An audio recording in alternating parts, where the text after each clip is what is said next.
At Fever Tree, we think whether it's a gin and tonic, a delicious mule, or a sparkling Paloma, if 3/4 of your drink is the mixer, shouldn't it be made with the finest ingredients, mixed with the best? Fever Tree.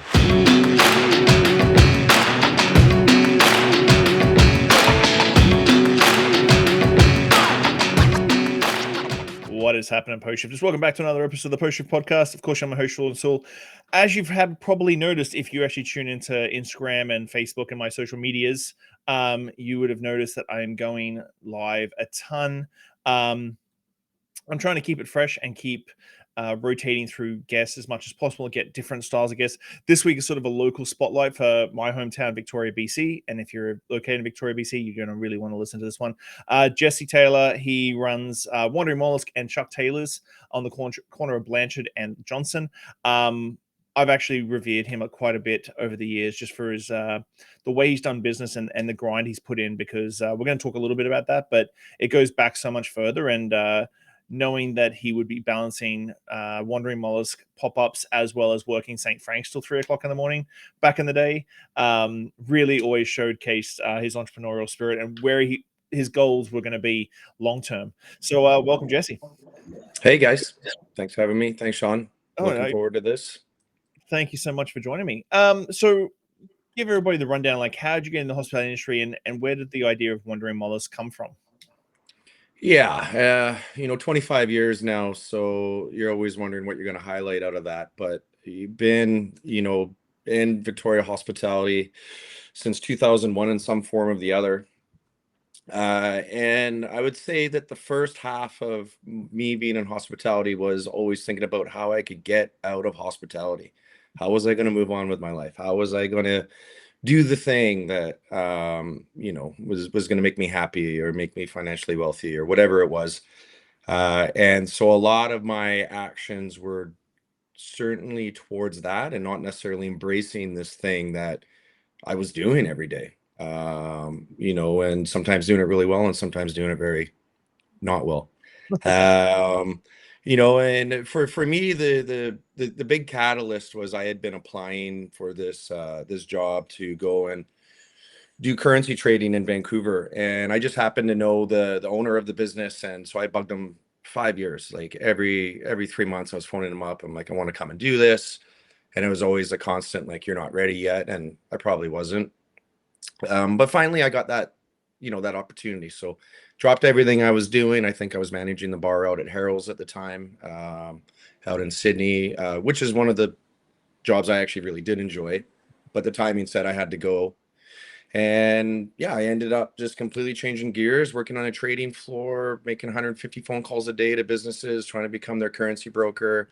And you want to talk grind, like that was a grind. Hospitality was a breeze compared to that. But yeah, and I did it well successfully for 2 years, but it kind of ate at my soul, and I miss the interactions. I miss the people I would see every day. I miss the service. I miss the laughter, I think this was me realizing that we have it pretty good, right? We're smiling and laughing and making jokes, and it's such a social and really, kind of dawned on me that this was, this is what community is. This is what, a good life could be. So ended up leaving that job. My buddy was working at Rodney's in Yaletown, ended up starting there. And, I didn't know much about oysters. I think maybe I'd had oysters 2 or 3 times in my life up until that point. Certainly had no idea what was coming my way, and made a couple good friends there and just loved it. Like, Rodney's was a gonzo place. It was a place where only men were serving. They didn't allow women on the floor. They were just the hostesses. And I thought that was absolutely bizarre, the way that they structured that place. But they did it because they had been doing it one way for so long that was the way they were going to keep doing it. And, you wear these shirts that say, eat me raw and suck me off. And like, it's gonzo. Like, it's a wild, wild place. Like, girls come in for dinner and they're asking you to take their shirts off at the table, because that happened 25 years ago when Stafford was there. And, but that being said, it's certainly mischievous, but it was a really fun spot. And There was just one house rule that we had to abide by, and that was like, take care of the oyster and the oyster will take care of you. And so I'm working in this place where it's always a party, but yet every single person is making sure that that is the best quality shellfish that's ever going to go to a table. And anybody who cut corners on that was out. And so the end of that journey just came because I had a 4-year-old daughter at the time that was living back on the island, and it was okay for me to go to Vancouver to chase a dream where I could reach financial independence.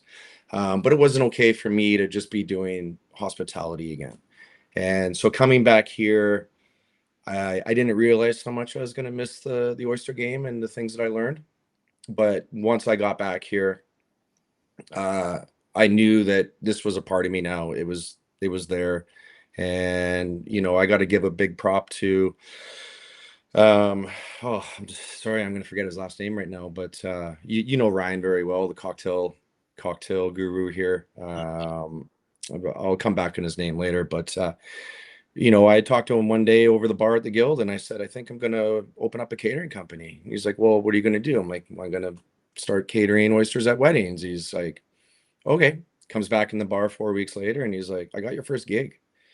And so this thing that I was probably going to talk about for a year or two while I figured out how to get it done, he comes in and he just instantly bridges that for me. And one wedding turned to 2, and then 2 turned to 5 or 6, and it just kept going and going and going. And yeah, now here we are.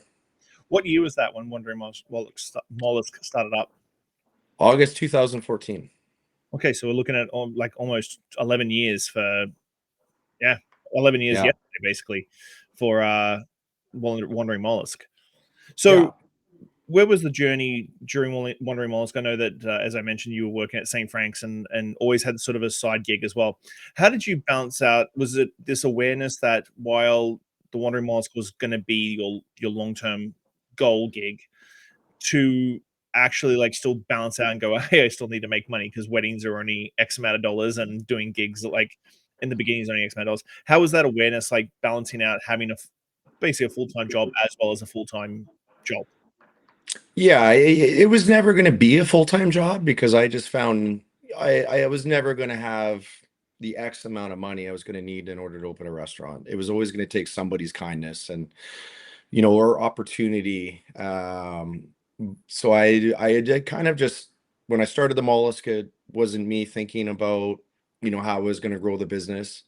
I went to BCIT when I was 20 years old, and I took the marketing business program because I always wanted to be a businessman.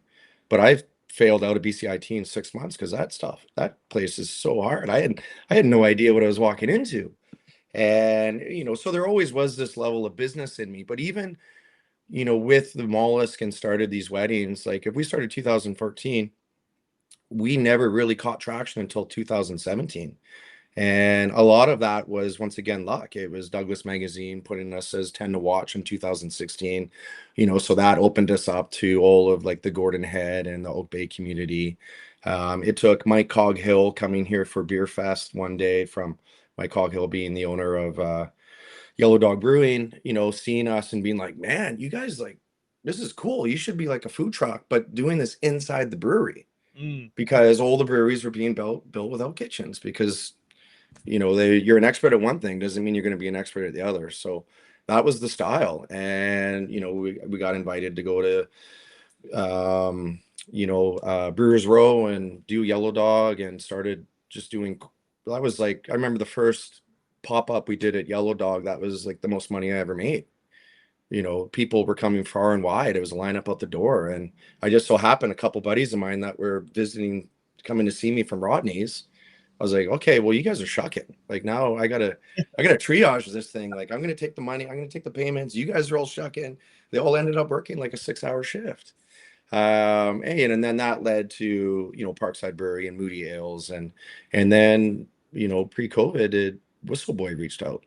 And so a big catalyst for Shucks, it's like, yes, the weddings, it's good margin, it's good vibes, it's a really fun thing to do. But that was always such a seasonal business. And then getting into the brewery pop-ups allowed me to actually have a more consistent form of income. Because if I was popping up at, Yellow Dog every weekend, which I was doing, you know, working St. Frank's Wednesday to Friday, getting up first thing in the morning on Saturday to take a ferry, crashing on somebody's couch on the Saturday night, shucking again on the Sunday, and then hopefully taking the last ferry home. Like that was my grind. Yeah. Right. And that was hard. But only then did that start to materialize as, okay, like Wandering Mollusk could be a business, because now I had a consistent cash flow. It was up and it was down, but at least it was consistent, because otherwise, you know, it was just me working in the summer months and trying to stack as many weddings as I could. And then I'd have to go back to whatever job full time that I was doing. And I was just really trying to break out of that. So there was just many years of me. I mean, and a lot of entrepreneurs will have this story, and you know, you're working full time at a restaurant or something, and then you're working full time on the business on the side as much as you can. So where did obviously you've mentioned Shucks through this? Where did Shucks sort of come into play, and when did you realize that that was one a realistic goal to evolve Wandering Mollusk into a brick and mortar, but also the realization that you could have the capital to start it? Because everybody knows starting a restaurant is not easy; it's expensive as hell. Yeah. There's always outside costs that you're just like, fuck, should have thought about that one. I've ran so many restaurants that I should have known about that specific thing. But where Yeah. was the evolution from Wandering Mollusk into Shuck Taylor's, and that realization, okay, I can make this a brick and mortar, but also, am I able to get the capital to make this work? Yeah, you know, I knew that I had to just kind of brute force my way into this, and it started early. Like I remember 2015 reaching out to the Jaws and being like, "Hey, you guys got leases coming up, and you know, like buildings that are happening, and you know, doing these like taking you know, taking poor John from Etta around and like making him look at units with me, and even though I don't have a cent to my name, and he calls it like, yeah, it was the dog and pony show. Like I was always wasting their time, but I just figured that if I kept thinking about it and kept working towards it, then it was eventually going to happen. And how else was I going to learn? Like I had to go see what an empty unit was, and you know, or a restaurant for sale, and what you get out of it, and what's available, and what are the caveats. Like I do things by physical action. That's how I learn. And so yeah, sure. I mean, John looked at 7, 8 restaurants for me, and I shudder thinking about it. You know, like the ones that we could have had. And I had one, I had a deal back in, so when did we open Shucks? This was so 2022 in November. I had a deal for a place where the Haruna or the Hawaiian burger places, Mm-hmm. because the veggie guys were moving out because their business was cratering. And you know, and I knew in my head, I was like, this isn't the space. I don't have any refrigeration here. It's in kind of the bad part of town because Capital Iron's going to get knocked down and built up, and it didn't matter because I needed the place so bad just to justify, you know, what I'd been doing for so long, that I just didn't care. And then the best thing ever happened. BDC was 2 days late on my loan. I broke contract and they gave the place to somebody else. Right. Oh. And so it was that close to being that. And then the moment was, because I felt excuse me, I felt so that was a low point when that happened, because I was so close, and I really wanted to push myself into a place, like will it to happen, even though it wasn't the right spot. And then I went on the hospitality chat for Victoria. I was like, if anybody's looking to sell a restaurant, Wandering Mollusk is interested. And I get a call from Lauren. She's like, I think we could talk. And this is Shine Cafe. Hmm. And you know, we sit down in February and we work out a handshake agreement. And she said, you know, like we just kind of talked about it. It's like, let's just make this deal, try and do it outside of the banks. We'll do it with each other. I'll help you, you help me, and you know, it'll be a good outcome at the end. And she just really wanted to simplify her life. Like she had the very successful Shine Cafe up in Stadacona, Mm-hmm. and she just didn't want to be downtown anymore, like grinding that out. And for me, I wanted in, and it worked out beautifully. She's been a resource to me the whole entire way.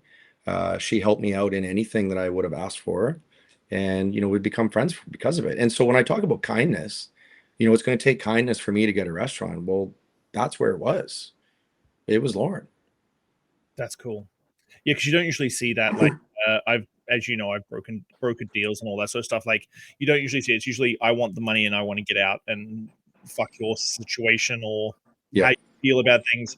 Go to hell. Like, you either take it or you don't, because I got other people that are going to grab it, like step up. That was, yeah.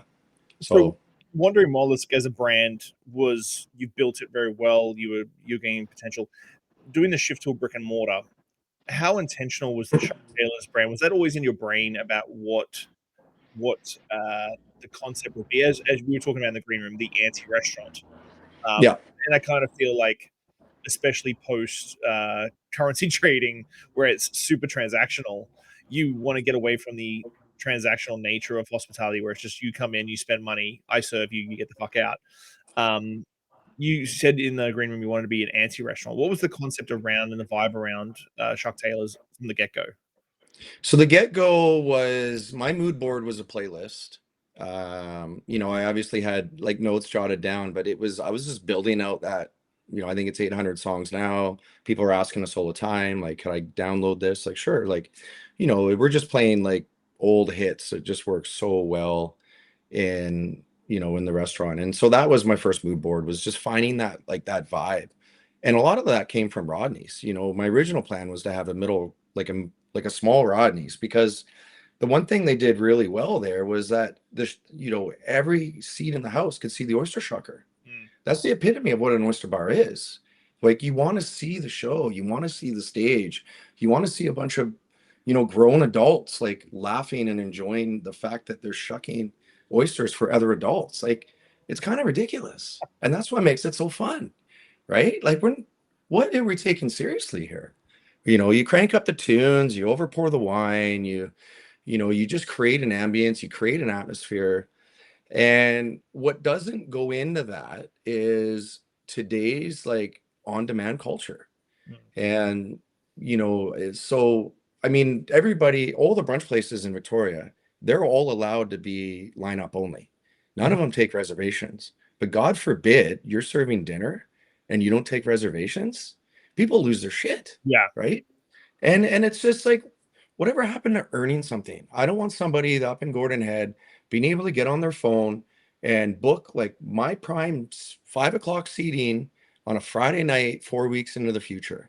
And then they maybe show up, or they're waiting for 3 more guests. I want the feeling of somebody to maybe wonder that they may not get a table, or a table that they like, to walk down to Shucks, and we greet them at their door and we're like, hey, how you doing? We're pretty full right now, but I got this little cozy space in the corner. I'm going to get you in. Give me like 5 minutes. Like, that is an experience. And we're losing all that stuff. And so when I talk about the Any restaurant, I talk about skip the dishes, right? Like, what a nightmare that just gets rolled into a restaurant during peak busy times, kills the kitchen, right? You have this little machine that's constantly beeping. So whatever the hostess is, if you have a hostess, we don't, or host, sorry. But if it's just like beep, beep, beep, beep, it's constantly printing. So, I'm just trying to get away from like the instant demand culture. I'm trying to create a place at Shucks for staff and guests that keeps them away from that. I want it to be an escape. And so a lot of my anti-restaurant is because of that, That's cool. So when it comes to sourcing oysters and doing training and stuff, because like you get oysters from all over the world, which I think is something that we've never really experienced here in Victoria, because usually Victorian oyster houses or oyster bars have always been like, okay, well, we just do West Coast oysters, and you might get something from PEI, but you're bringing in oysters in from like Britain, France. yeah, and Yeah. France and stuff like that. I say Britain, and it sounds I'm still saying Britain, but I mean Britain. How are you sourcing that sort of stuff? And then, as you said, I'm trying to wrap my head around, like, it's an anti-restaurant, super chill, super laid back, great, but then folding in this sort of level of professionalism when it comes to, like, as you said with Rodney's is a perfect example. Like, every oyster, every shellfish was perfectly shucked when it went out. How do you balance that out with like training your team on, these are the oysters we have today, this is what we're doing, this is how I sourced them? How do you balance that out? So you have to know what to lose in order to get what you want, right? This as far as cocktails, the complexity of the cocktail lists now is almost become ego for a lot of restaurants.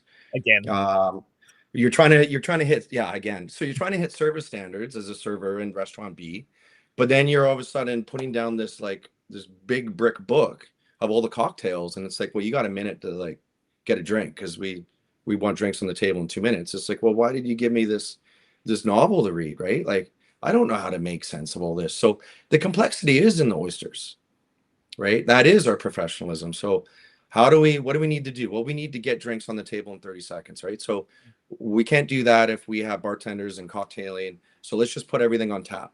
So our margarita is on tap, our Pim's cup is on tap.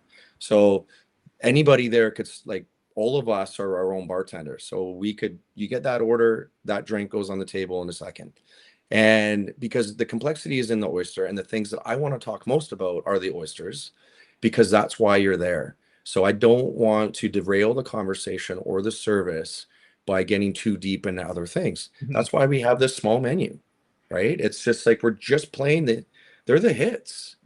These are the things that have worked on the East Coast for, the last 100 years. Like we now, like, we're getting soft shell clams flown in now, so we could do deep fried clams and frites. Because if you go down the coast of Maine, what do you see? Clam shacks. Well, does anybody actually know what that term was? It means they're deep frying clams and making clam sandwiches. And they're popular and they're cool. So let's do it here. Fuck calamari, right? But within that, we, like, there's so much more that I wanted to do. Like, when I opened, I had a huge, like, red wine order because I wanted to do a ribeye with, like, an anchovy butter. But I had to accept the fact that it was going to derail the kitchen, and we weren't going to get the consistency that we needed from it. And you have to make these sacrifices. And so if my priority is shellfish, then that's where the complexity is. And so we could bring in whatever we want because all the staff understand what their role is. And we talk about oysters every day. Everybody that's in Shucks could shuck oysters. I'm not saying everybody's doing it well enough for a $4 service, right? But they're all interested. They all understand it. And it's like, when I walked in the Rodneys, right? Nobody talked to you for 2 weeks. There was no training program. You just had to exist and figure it out. And if you were there in 2 weeks, you got to stay, right? That's a hard ass restaurant to walk into, So on the second day, buddy, or good friend of mine now, comes to me and he's like, no one gives a fuck where you came from or who you are or what your stories you got. He's like, if the guys start joking with you in a couple of weeks, he's like, cool, you're in, And it's like, well, that's not how I'd run my place, right? Like, everybody there is included. Everybody there could shuck oysters. Everybody, but they're like going through the same thing that I went, where they're just slowly falling in love with this thing and they're not always realizing it. Because once you started serving oysters and you're a hospitality kid, there's nothing else like it. You don't get dictated to. People aren't saying, I want my triple vodka soda with 3 limes, please. You don't get that here because the customers don't know as much as you, and we're there to teach. And half of this job is teaching people, but in the most fun, like, hospitality, feel good way, right? It's good vibes. And you get to do so much more when you create that space. Now, yeah, I had a playlist that was a mood board, but there was no guarantee that playlist was going to create what it's created now. I mean, there's so much that is just, and we could talk about that, but as much as I had things written down and I knew there was things that I wanted to do, a vibe is, yeah, I think it's created, but it has to be accepted. I could create a vibe and nobody wants it, and then I'll quickly go under, right? Yeah. When did you learn how to build this sort of culture, or did it just happen sort of organically about what you wanted and you sort of just work backwards from, there's my goal, and then this is where I'm working backwards, and this is how I'll create a team to make sure that I get to that goal? Yeah, I don't know if it was that polished. I think I just showed up every day. When I talk about the anti-restaurant, I would also talk about, it's everything of, like, I've been lucky enough, and I'll say this now, to work at some horrific restaurants in my hospitality career, where everything that's bad has been done. I could think of Wet on Granville Island was one of the worst restaurants I've ever worked at. And I can only talk about that now because they're no longer here. But that trauma bonding of, when you work with all you're all working in the same horrible place, so the staff becomes super tight. Yeah. I mean, so many friends came from that place, right? Jeff Wright just opened up Fizz, and he was the general manager of that at Wet. And to this day, I could just look at him and just like say something, and we both just start howling about how funny it is. But the reason why I was lucky to work at places like that and other places is because you learn how not to do things by watching people fail.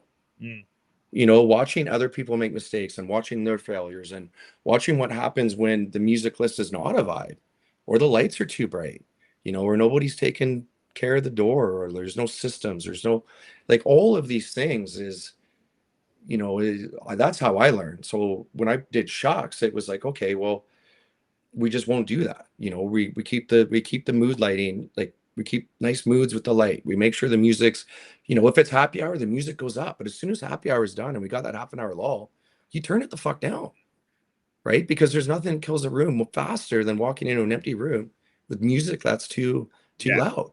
And most people wouldn't understand how important those things are.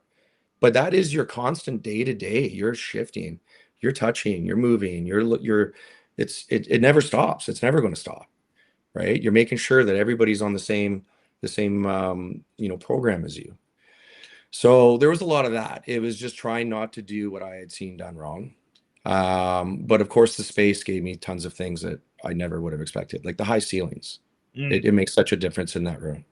The bones of a 115-year-old building. That pros and cons to that one. Yeah, there is. Yeah. We've learned the hard way. So talking about culture stuff, if anyone's listening, they've ever looked at your social media, what is the story behind the push-up penalty that you? Yeah, I relatively know the story, but I think it's hilarious, and I'd love you to explain it. So for those that don't know, at Shucks, when somebody's late, and it happens a lot, and funny enough, it happens between 3 individuals that live within literally 100 feet of the restaurant. They think they have it so dialed, but they never do.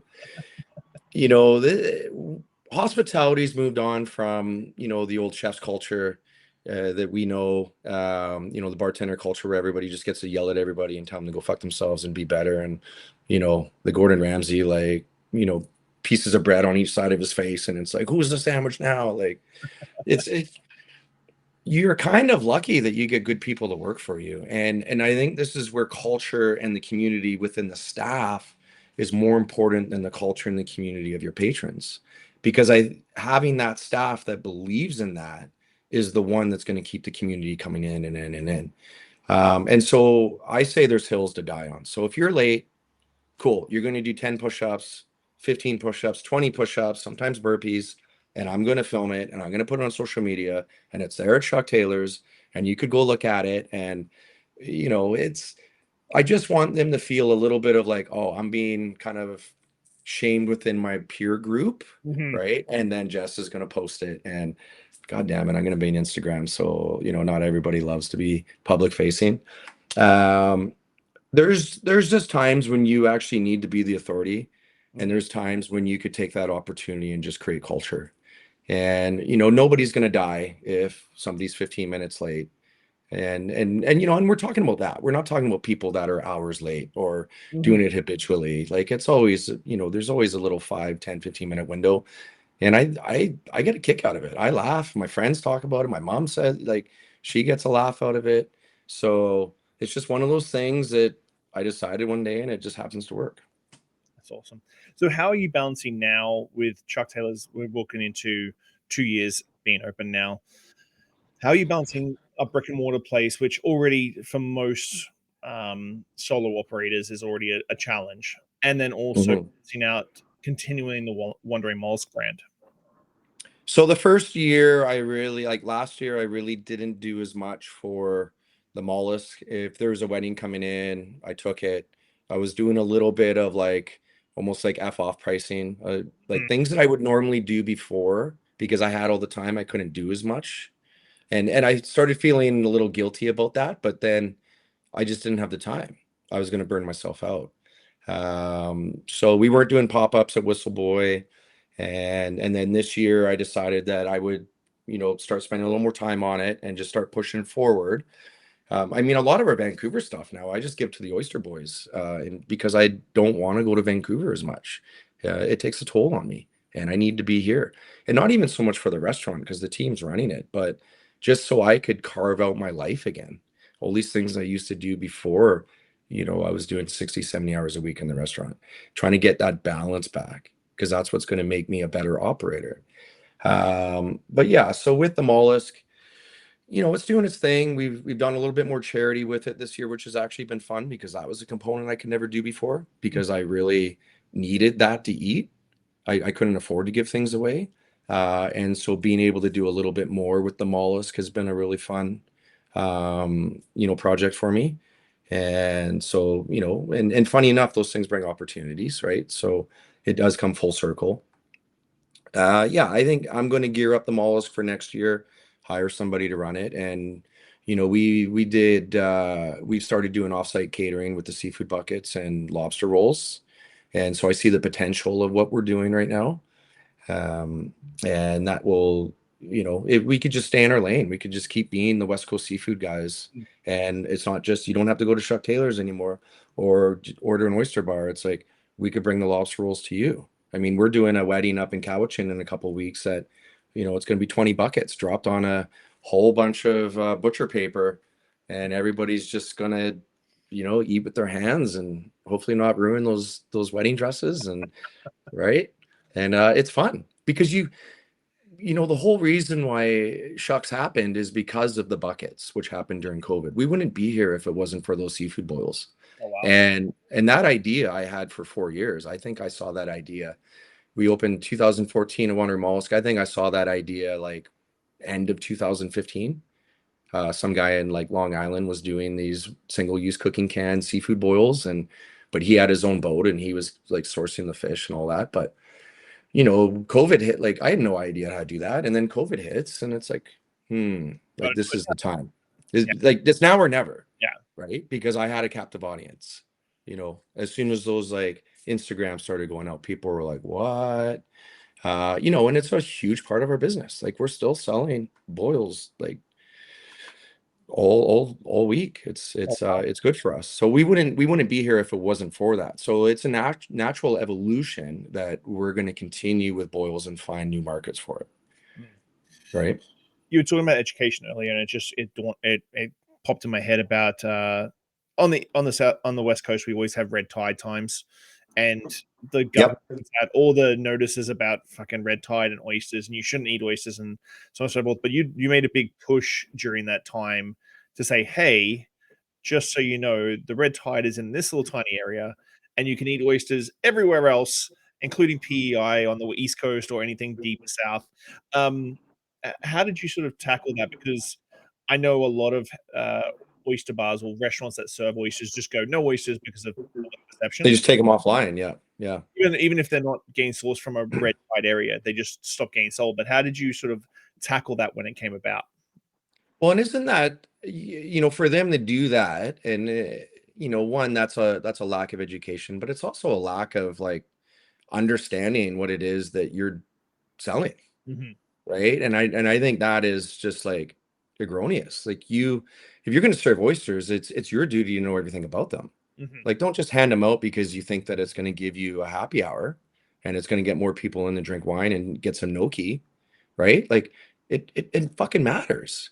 Like shellfish matters, and people need to talk about it in the right way. And I'm always trying to figure out the different ways of me framing these complex issues sometimes, right? And it was certainly with the red tide and the Vibrio and the Noro, that stuff happens. Like you're eating raw shellfish. It happens in mussels, it happens in clams. It's an ocean environment. And this is why you got to know your stuff. You got to know that oysters need to stay underneath 4 degrees, like whether they're in the bed or the fridge or whether they're in shipping. Like you got to know who your oyster farmers are. Like you should have relationships with them, right? Not everything needs to be ordered through Cisco or GFS. And when it comes to shellfish, I think that you should have a relationship with a farmer so that you could talk about that community. And, for me, a lot of this is you'll just see in the news and it will be like people getting sick off BC oysters. Mhm. They like, I understand they can't get specific. I understand you can't go and say, well, this is coming out of X farm, because you could do some serious damage to that brand. Mhm. I think you could at least make it regional though. Like if it's coming out of Bain Sound, it's coming out of Bain Sound, right? Which is generally where most of that happens from a year-to-year basis, like with the herring fishery and all this. And I Mhm. know they hate me talking about it, but there's truth. It's a shallow sound, and there's a lot of other industry in that sound. And oysters are just sitting there being little filters, and shit's gonna happen, Mhm. right? So I know I was gonna answer a question that we never got to because I just love long, big-winded answers, but part like the whole thing with being able to get these oysters in my like seafood logistical chain is because I do spend time figuring out who these farmers are, and I reach out to them and I talk to them. It's almost like I'm doing a podcast, but I'm doing it with my oyster farmers, and it's just us on the phone. Mhm. It's just me getting to know them and seeing like, oh man, I see that you guys have this product. Do you ship out west? Like, is there a way to do this? You know, and that's part of the fun for me. I want variety. It's like having you got one oyster in your restaurant. It's like having one cocktail. Like, Mhm. there's no fun in that. Yeah, You it's know. funny, when I go to the East Coast and hang out with some boys in the East Coast, they have a very disdain for West Coast oysters. It's Yeah. Oh yeah. They love their East Coast for Yeah, sure. Toronto, Montreal, and like I remember one story. I showed up at a wine bar. We're at Toronto Cocktail Conference, and I ordered 3 dozen oysters because there's like 6 of us. So I was like, okay, well, that's half a dozen oysters each, and I ordered some coochies from BC, Yeah. and they all arrived, and then they all showed up and like, oh, these BC oysters. I'm like, fuck yeah, they're fucking coochies, like they're legit, and they're like, yeah, no, we're not going to eat those. And I ended up eating like 2 dozen oysters to myself, which Yeah. I suggest when you're going out for a bit of a binge during a cocktail festival not to do. Yeah. People get sick off oysters, and I'll say this: sometimes it's not the oyster. Sometimes it's how much were you drinking, and how many oysters did you eat?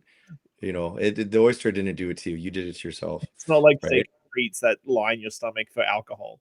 It's oyster. Um, I think last time we caught up face to face, I was catching a flight to Vancouver. You were going to Seattle because I know, obviously, if anyone's been listening to this podcast at all, like you do a ton of research on what's going on in the seafood scene, and it's something. Growing up in the country, seafood was never really a attainable thing for me. Like I love my oysters, but like fish and that sort of thing. Growing up in the country as a kid, it was all something that was too expensive for my big family, and just you're still an hour and a half away from the sea, so it's just not Yeah. something next. Um, and you were doing research in Seattle, and I think you were going to San Francisco as well at that time. You were doing like a little bit of a West Coast trip. What's the next step for Shuck Taylor's and Wandering Mollusk as brands for you over the next couple of years? Yeah, so there's, me researching is really important because the reason why Shucks works in Victoria is that the oyster bars that are here left a lot of room for me to enter. Mhm. I mean, they could have shut me out at any point if they had, honed their skills, got a little more knowledge, spent a little more time on it, showed some passion. But part of that is you need to constantly be re-inspired. So every year I'm lucky enough to go to the Boston Seafood Show. It's one of the top three biggest seafood shows in the world. There's not a lot of oysters there, but you certainly see what's coming down the pipe in the seafood industry in the next year or two. And then you actually get to hang out in Boston, which means a lot of seafood. Yeah. So that's awesome. In terms of what I'm seeing right now is I'm seeing that seafood is a generational opportunity. Mhm. And I think it's been ignored for anybody who was kind of like born in the 80s. My parents didn't eat much seafood. They knew how to cook it, but they were too easy. Like they were just being boomers, Mhm. right? We didn't have a lot of seafood in the house. And I lived in Comox Valley where there was ton. That's where the oysters are. And I know that everybody, there's so much more interest in seafood now because when we keep talking about health and we keep talking about clean eating, like high protein, all these different things that seafood, sustainability, all these things that seafood provides. The gap right now is that no one really understands how to cook it or source it. So it's like if you have a date or you're cooking for your wife, it's like, well, I really would love to get that sea bass, but I don't really know how to cook it properly. I don't know what to put on as a side, but I could sure make a mean chicken, right? You're always going to kind of default to what you know. Because sometimes just learning new stuff is scary. You might have to fail a couple times. You might burn the fish. So I do think right now seafood is a generational opportunity. And so everything I'm doing is to kind of capture that. I'm working on my retail brands. So the seafood buckets are part of that. I'm going to back up a little bit here for those that don't know. I'm a big believer in the vertical stack in a restaurant. So I have my hot sauce company, which is, that other sauce. This started off as just like a hot sauce I was making for Wandering Mollusk, and then it just morphed into what it is now. We go through tons of the stuff at Shucks. Like we sell the buckets within Shucks, we sell the catering within Shucks. This is the tactic, is to try and get more revenue within your restaurant. And if you could do that by building other brands, well, that increases the reach of your restaurant. Because, I got people that phone me or like email me from South Carolina, they're like, the TSA like dumped out my hot sauce. Could you send me one down here? Like that stuff was delicious. Like, yeah, I'll send you hot sauce down to South Carolina. What a reach, and this is what the internet does for you, right? So in terms of other things, I'm in talks right now about actually expanding Shucks. And we've been doing it for about 6 months. It's been on and off. There's, as you can imagine, there's lots of different things to consider, such as like, okay, I'm clawing back my time. This tells me that I will have no time, right? And that's just how that will go. But yeah, did that kind of answer the question a bit? Yeah, it's just in the next 6 months and in the next year, are you finding it as an entrepreneur? Are you finding it difficult because you sort of hit that plateau now where you're like, you clawed back your time, now you have a little bit of work-life balance and you're sort of happy, and now you're like, okay, if I take this next step, all that time is going to be pulled down for at least another 2 to 5 years. And Yeah. so how do you balance that out, and how do you want to take that next step? Because as we very started, this podcast was about like financial freedom and how to like build that wealth that you can be comfortable and have that work-life balance. But in hospitality, it always, as I say to my wife who's not in hospitality, it's like, I need to work 3 times as hard to make as much money as you do working 30. Like, Yeah, there's truth to that, right? Yeah. so with the next 6 to 12 months, as you were saying, expansion, are you looking at expanding in Canada or expanding in BC or down the West Coast? What's the plan? If you can. Yeah, we looked at that when I first kind of came upon this idea. I wanted to go into Washington State. Like that was me thinking Washington, Oregon, California. Just because I wanted it to be interesting. I wanted to do something interesting. I've never been east of the Rockies in Canada, and I want to. Like Maritimes are high on my list, but I don't know what it is in Ontario. I don't, you know. So that was my original thought. And then when I got into this conversation with this group, they have a bit of a roadmap in terms of how they've done this before, where they've taken restaurant concepts and they have taken it to scale and then sold them. And I don't know if that's necessarily where I want to go. I think there's a lot of soul searching to do. It's certainly an exciting idea, but I always wonder, it's like, how do you recreate this thing that was so organically created? Are you hoping to hit 8 out of 10 features in a new restaurant? But maybe, but we've all seen brands get really big, and then we just see them start to, we have a Chipotle's here. That doesn't look like the ones in the States. No. It's just like, it's a half-ass version of it. And that eventually just happens. So is it better for me to own this and just, start working on more of a retail aspect of the business, which is just as exciting, and it means I get to sleep in my own bed? I mean, I don't know. I'm really at the crossroads here. We're just trying to get through summer and then really, shine some light on it and see where we're at. I've had a couple of people on the podcast that have had like multi units. Like I had Jack McGarry from Dead Rabbit, and they just opened Dead Rabbit in Austin. They're doing one in DC. They're looking at opening 50 Dead Rabbits in America in the next 5 years. And I mentioned to him, I was like, because we always, I think as hospitality people, one, we're people pleasers. We want to make sure everybody's happy all the time, and to a degree, we know that us or our people are going to bring that joy to someone. Yeah. But also usually mostly passion driven, and the money is like a secondary thing. It's like, okay, I know I'm going to make money from this if I'm passionate about it. So then when you talk about exit strategy to people, they're like, I'm not sure about my exit strategy because I feel like I could do this for like another decade and a half and be happy. So no, it's always a tough conversation that I've had with a couple of multi-unit people, and they're like, I have just systemized everything. Everything's exactly where I want it to be, and I can walk away from it in 3 years. Well, systems will set you free, right? That's the truth. I mean, that was what was told to me the minute I walked in the Shucks. It's like you want to not be here all the time. You need systems, and it's the same if you're scaling. Yeah, I don't know. I could be happy with what I have. I don't need it all, but we're also, we want to be busy. We want projects. We want things to do. And so if I'm not doing that, then what is it that I'm doing? And then all of a sudden, that's another really big question that you have to ponder and figure out, right? So I've got a friend, he's 73, he's a restaurant, he's been in the business for 50 years or 55 years. And I'm like, what do you want to do when you retire? He's like, I'm not sure what I want to do. I'm like, I have been doing this for so long, I'm not sure if I have it in me to do 9, 10, 11 hours of just relaxing time a day. yeah. So Yeah, I mean, the best version of me is when I'm shucking oysters. It's happy hour. The room's filling up. I get to ask, like, where are you guys from? How you doing? Hey, you look like that guy from the movie. Like, are you, like, you get to have fun with people. And that's always going to be like the happiest I'm ever going to be. Because we have created something that's so fun, and it just lets people smile and relax and be curious.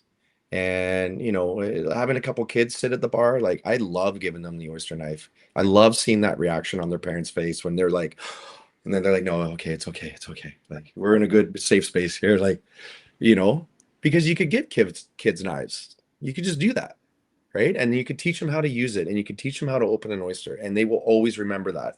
That's a core memory for them, right? Like my daughter, she's 17 now. She just started working in the restaurant, which is one of the best like versions of this. But I taught her how to shuck oysters at 11 years old, and she could shuck perfect oysters. And every time she does it, she's like, I think it's really funny that I hate oysters, right? Like, she just doesn't eat them, but doesn't mean she doesn't know how to shuck them. So it's pretty cool. That's awesome. So we're at the point of the podcast where I ask 5 deep podcast questions. These usually throw every guest off a little bit. So All right.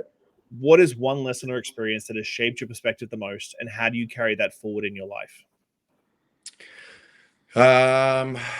I would say the gift card pull, right? So you were there for that when we ran out of money in May. We were opening in September, and I'd been thinking about like GoFundMe's. I'd been thinking about, I think GoFundMe is actually for, when people need money because they're sick. And so I realized that because we had the Wandering Mollusk e-commerce site, I put gift cards on there. I said, if you buy a gift card, you'll get 10% off of it, and your money will help go to making sure Shucks gets open. And I thought we would make like maybe $1,000 off of it. And it was $26,000 within 7 days. Wow. And so that was community. Yeah. Right. Cool.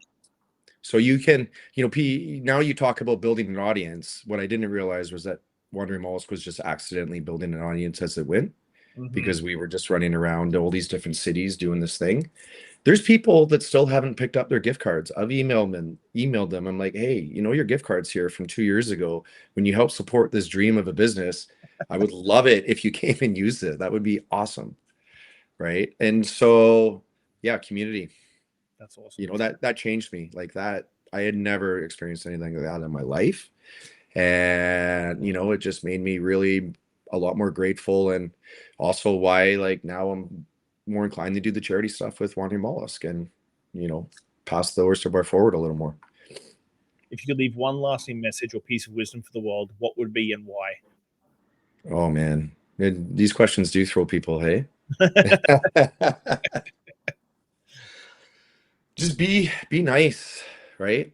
It's something that I battled with when I was just like a bitter bartender, back in the day, when I wanted to do everything but be behind the bar, and it was just a means to an end. And now, I'm obviously in a place where I just feel more comfortable with myself and who I am and where I'm at. And I'm just, yeah, be nice. Like this whole shucks thing is about being nice, and the amount of, what just the way people are in that room, like what we created because of that. That sticks with me. Looking back on your journey, what is something you wish you understood earlier in life? That you could just do things for sure. Yeah. I mean, it all worked out the way it was supposed to be. I wasn't ready to do this earlier than that, but yeah, you could just do things. I think I was so scared of, okay, so look at the public speaking stuff. So I've never had to do, these podcasts or go on TV or like, the making videos for Shucks now. Like you call it Cringe Mountain, you call it wherever you want. I mean, I've taken the Cut 30 course 4 times. I think it's like an $800 US course to try and get better at doing social media. And every time I do 2 videos and then I'm gone because I got distracted by work, right? Like, and so I can't wait to take my 5th one, and hopefully that's the one that's going to get me through, you know. But yeah, yeah, it's I never thought I'd be doing this. How do you define success, and has your definition of it changed over time? Yeah, absolutely. Expectations within the restaurant have changed. That's a big lesson, I think, from when I started and I hired friends. And then I didn't realize the restaurant would get so busy and demand so much, and they were willing to like not give as much. And so expectations change, um, for sure. And sorry, what was the question again? How do you define success, and has your definition of it changed over time? Yeah, success is just being happy with where you're at in yourself. And it's a place I'm at now where I that makes me feel successful.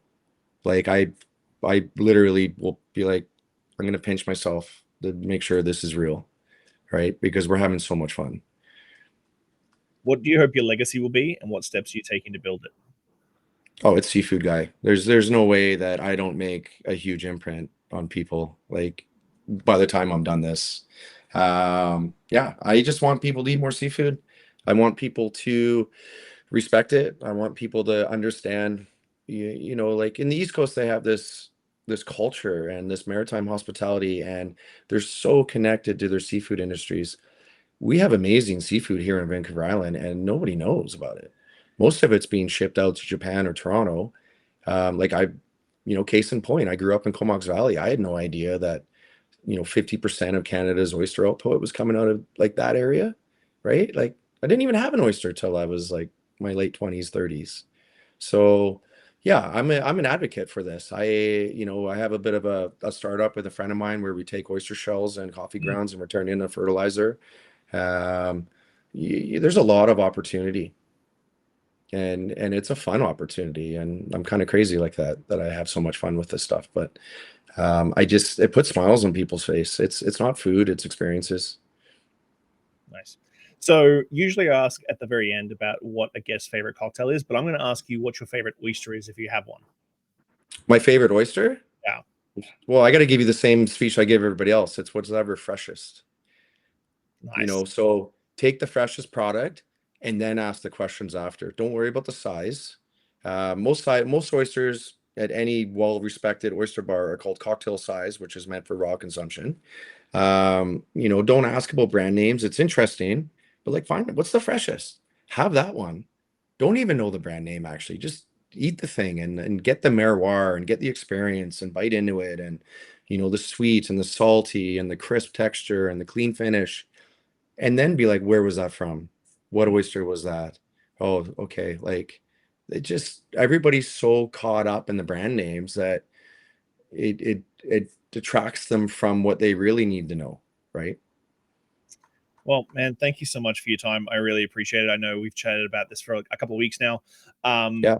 You have been an inspiration. Just I know how hard it is opening a restaurant for your first time, and it's not the easiest experience in your life. But the way you've done it and the expansion, just that conversation we had at Harbour Air that day, like opened my eyes to a few things that you were doing in the background that I think a lot of people always miss out when you're an entrepreneur. They always think that you're singular. And then you're like, no, I've got this going on, and I got this going on, and I got that going on. So I just want to say thank you so much for your time. Yeah, and you too, Shawn. You were one of the first to do this on the island, and like we had made the joke, how you still remember Moxie's, right? You had to start somewhere. And then it's cool to see what you've done, and I mean, there's parallels, right? It's anybody that is trying to keep reaching up, it's sure will, and it's 100 different things going on at any given time, and you don't know how they're all going to connect, and then you take 3 of them and you're like, oh, this is working, and that's part of it. So there's a lot of random luck, but you gotta make your own luck. Okay. Well, thanks a lot, man. I'll chat to you real soon. I gotta come in for oysters now. I gotta fucking hang so you'll see. Well, I'm about to head down there right now anyway, so there you go. Then. All right. Thanks, Shawn. Appreciate this. Cheers. Bye. All right, post shifters. That's it for now. Keep your standards high, your spirits neat, and your team tighter than your pork costs. Catch you next week on the Post Shift Podcast.